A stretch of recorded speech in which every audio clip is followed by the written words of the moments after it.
to think. As you think, so shall you be. 7 little words that I think are perhaps the most important things that we can learn and master in our lives. This old proverb notion that I become what I think about all day long. And once you know that what you think about is what expands, you start getting real careful about what you think about. You don't allow your thoughts to be on anything that you don't want or that you wouldn't want to have manifest or show up for you in your life. Emerson said, the ancestor to every action is a thought. And you can look at every spiritual tradition, whether it's Eastern or Western, whether it's ancient or modern, whether it's civilized, quote, or uncivilized, quote, whether it's tribal. And there is, in all of these persuasions, this idea that inside each and every one of us, in a place that is not material, in a place that has no dimensions, in a place that has no boundaries, that in each and every one of us, we have this power, and we have this intelligence. And you can never see it. I've often said that when you die, if you're going to die, and 5 minutes before you're ready to leave, they weigh your body. And let's say it weighs, let's pick a good number, 150 pounds, all right? And then life leaves your body. And they weigh your body instantly after you're dead. And it still weighs 150 pounds. So that your body weighs the same, alive or dead, before it begins to deteriorate. And if that's the case, then your life, this thing that leaves your body and your body still weighs the same, is weightless. Your life is weightless. You can't put a dimension on it. You can't put a measure on it. Who you are is that life.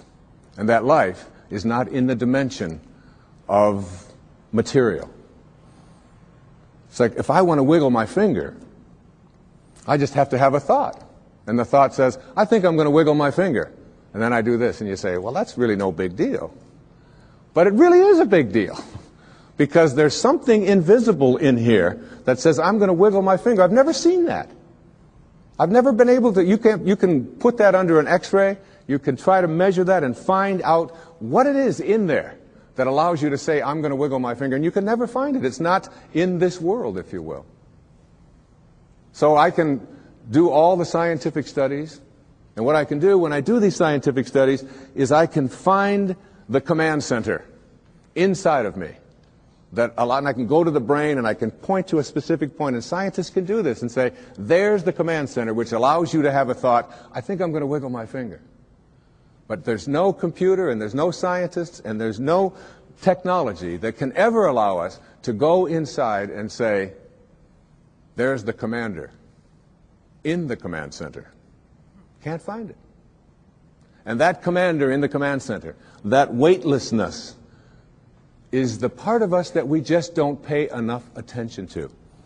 And what I'd like to suggest here this evening is that once you start becoming aware of the power of thought, and if you look around, just look around you at everything that you see, it all began with a thought. We become what we think about. And that is probably one of the most important principles in learning to manifest. But in my mind, as I think about this idea of getting what you really want and being able to attract it into your life,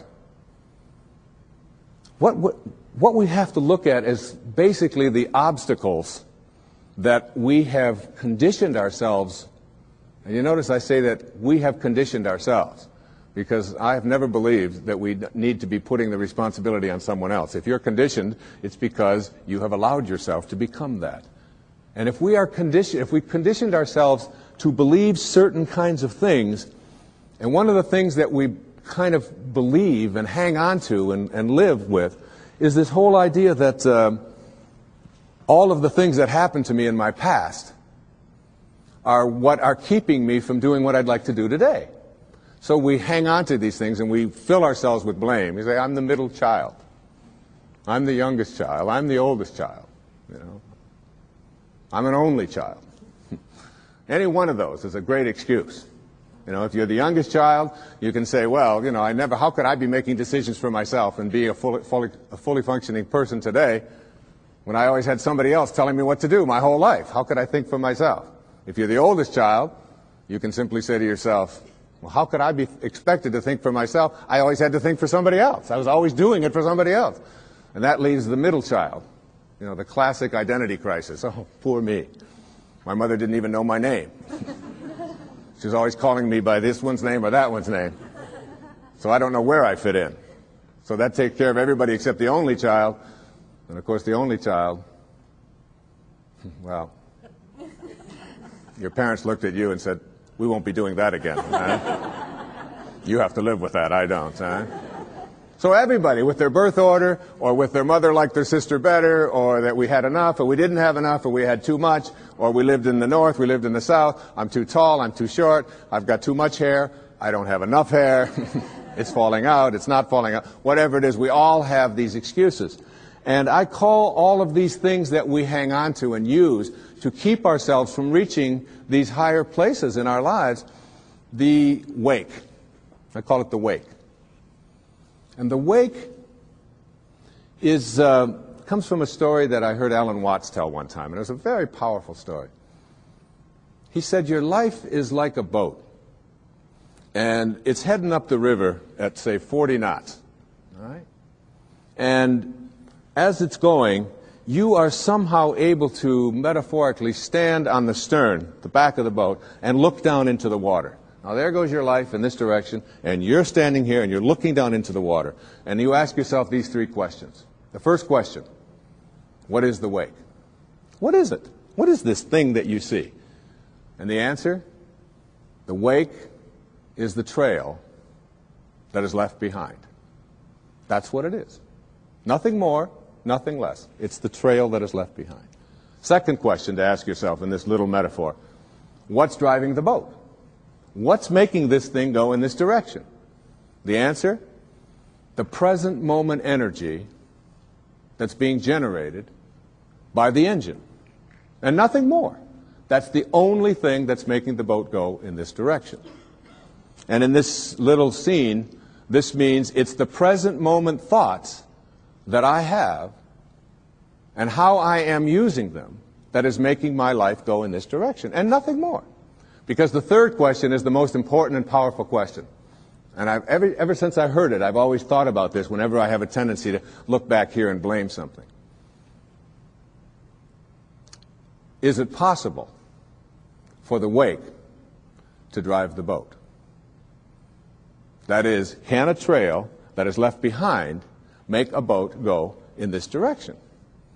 And of course the answer to that is no, it can't. It's just a trail that is left behind. And in that trail, there are an enormous number of things, and every one of us has a wake. And we have a whole lot of stuff in it. And one of the problems that we have is that we have a tendency to look at the wake and all of the stuff that's in it to explain why it is my life isn't working the way I would like it to work. So that you can take a look at the experiences of your life. I look at the experiences of my life. In the experiences of my life, I spent some years in a series of foster homes. People have said to me, oh, living in a foster home, that must have been terrible. I said, no, it wasn't terrible at all. When you're 6 years old, you don't wake up every day and say, oh my God, I'm living in a foster home. Isn't this awful? Poor me. How come me and nobody else? You don't do that. You don't do that till you're 40. And when you're 40 and your life isn't working and you're bankrupt and you're a drug addict and you're falling, your relationships are all falling apart and your family's leaving you, and you say, why is this happening to you? You say, what do you expect from me? I had to live in a foster home. My mother liked my sister better. We were too this, we were too...